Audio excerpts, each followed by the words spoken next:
और इतना भी मैं कहना चाहूँगा कि साथ साथ लीलाओं का भी चिंतन करो। भगवान के रूप का चिंतन, भगवान की लीलाओं का चिंतन, युगल रूप का चिंतन करें, युगल लीलाओं का चिंतन करें। जिसका जैसा भाव, अकेले कृष्ण का भी चिंतन कर सकते हैं, अकेली राधा रानी का भी, युगल का भी, जैसा आप चाहे चिंतन करते रहो। भागवत जी की लीलाओं का चिंतन कीजिए, महावाणी जी की लीलाओं का चिंतन कीजिए अधिकारानुसार। जो जो कथाएं प्रिया प्रीतम की अब तक आपने सुनी है, आंख बंद करके उनका चिंतन कीजिए। यदि आप वात्सल्य भाव के उपासक हैं, बाल कृष्ण का चिंतन कीजिए। मैया यशोदा के साथ कन्हैया खेल कर रहे हैं, छोटे छोटे ग्वाल बालों के साथ कन्हैया बड़ी बूढ़ी गोपियों के घर में जाके माखन चोरी करते, उनको वात्सल्य रस का रसास्वादन करा रहे हैं। उक्कल बंधन लीला का चिंतन कीजिए। मैया की गोद में बैठे हैं, मैया खिला रही, मैया दूध पिला रही है, मैया डांट रही है, ओकुल से बांधा। ये बाल लीला ठाकुर जी की। यदि वात्सल्य भाव के पास चिंतन कीजिए आंख बंद करके। यदि ऐसे डायरेक्ट नहीं होता, भागवत जी का पाठ करें, 10 स्कंद, एक अध्याय पढ़ लें, जो लीला उसमें लिखी, आंख बंद करके उस लीला को देखो, अंदर अंदर चिंतन कीजिए। ये थोड़े दिन की मेहनत, उसके बाद तो चिंतन क्या, अपने आप ही स्फुरना होने लगेगी, अंदर ही भागवत जी प्रकट हो जाएगी, अपने आप ही लीलाएं प्रकट होंगी। और उसके बाद फिर आपको सेवा का अधिकार भी मिल जाएगा कुछ समय के बाद। फिर तो पूछो मत, राधा नाचे, कृष्ण नाचे, नाचे गोपी जन, मन मेरा बन गया सखीरी पावन वृंदावन। और आप अपने मन को जितना निष्काम बनाएंगे ना, ध्यान में उतने गहरे उतरते चले जाएंगे। ये संसार की कामना, हमारे संसार अनुकूल रहे, दुख बिल्कुल ना हमारे जीवन में आए, सुख ही सुख आए। बस दुख को भगाने में, सुख को बुलाने में सारी एनर्जी, सारी ऊर्जा खत्म हो जाती है और मन इससे बड़ा पवित्र होता है। थोड़ा संतुष्ट हो, ये न के निश्चित, अपने मन को थोड़ा संतोष धारण करो। जो भी कम अधिक दिया है प्रभु ने, उससे में संतोष मान लो और अधिक से अधिक समय बचाओ, बातों से समय बचाओ, संसार के संपर्क से समय बचाओ और बचा करके चिंतन में लगाओ। बैठ के चिंतन करो, चलते फिरते चिंतन कर सकते हैं, काम करते हुए चिंतन कर सकते हैं, आंख बंद करके चिंतन कर सकते हैं, आंख खोल के चिंतन कर सकते हैं। और जो भी आप घर गृहस्थी के काम करते हैं, विश्वास कीजिए ये भी भक्ति हो जाएगी यदि आप एक भाव धारण करके घर गृहस्थी के काम करें। कौन सा भाव?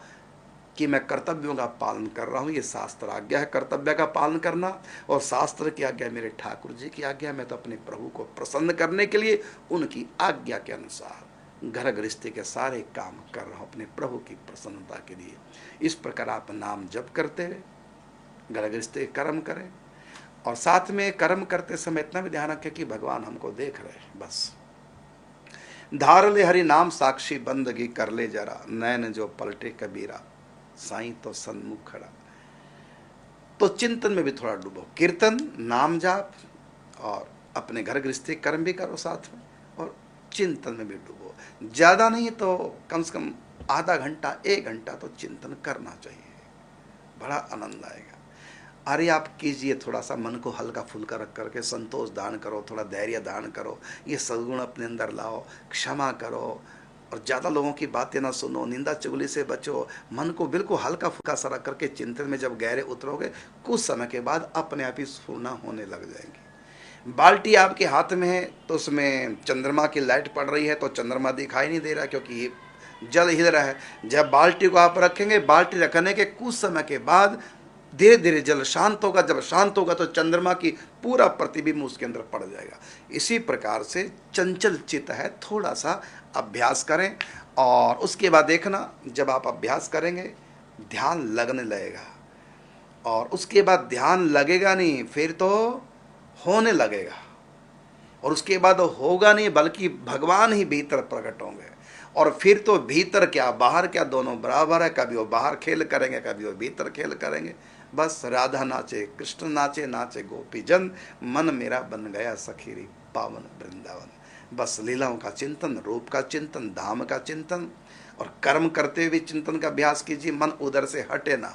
जैसे कोई लड़की किसी लड़के से प्यार करती है, वो सब काम घर गृहस्थी के कर रही है, लेकिन उसका मन सूक्ष्म रूप से वहीं चिंतन करता रहता है। कभी उसकी बातों का चिंतन, कभी मिलन का चिंतन, और कभी उसके रूप रंग का चिंतन, कभी उसके कपड़ों का चिंतन, कभी उसकी चाल का चिंतन, कभी उसके मुख का चिंतन, कभी उसके हाथों का चिंतन, कभी उसके क्रोध का चिंतन, कभी प्रेम उसके प्रेम का चिंतन, कभी उसके स्वभाव का चिंतन। और लड़की का मन वहीं रमण करता रहेगा। वो घर में रहेगी, घर में बर्तन भी मांज रही है, पढ़ भी रही है, झाड़ू भी लगा रही है, सब काम कर रही है, लेकिन याद वहीं की करती रहती है। बस इसी याद को चिंतन कहते हैं।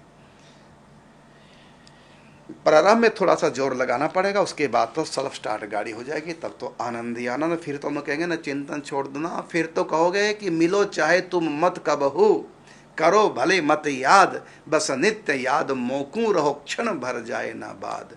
देहु दुख मोकू अमित करहु न कछु फरियाद, मन में मेरे बनी रहे तुमरी मीठी याद। वो मीठी याद ही इतना सुख देगी, उनका चिंतन ध्यान इतना सुख देगा। ध्यान घनश्याम का दीवाना बना देता है, दिल को ही गोकुल तो बरसाना बना देता है।